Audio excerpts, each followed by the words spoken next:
The thread milling feeds and speeds calculator determines optimal cutting parameters for thread milling operations. Let's review each input field. Thread diameter in inches is where you enter the major diameter of your thread. We'll use 0.250. Thread pitch TPI represents threads per inch. We'll input 20. Cutter diameter in inches is your thread mill's cutting diameter.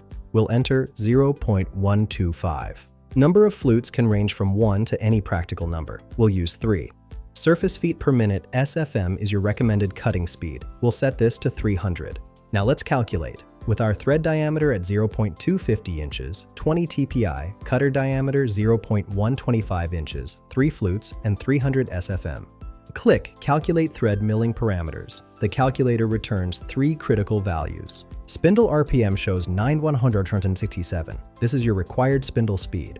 Helical feed rate displays 55.4 inches per minute. This is your programmed feed rate for the helical interpolation. Cycle time estimates 0.9 seconds.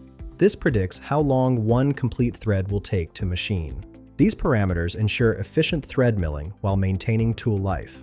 Find the link in the description below.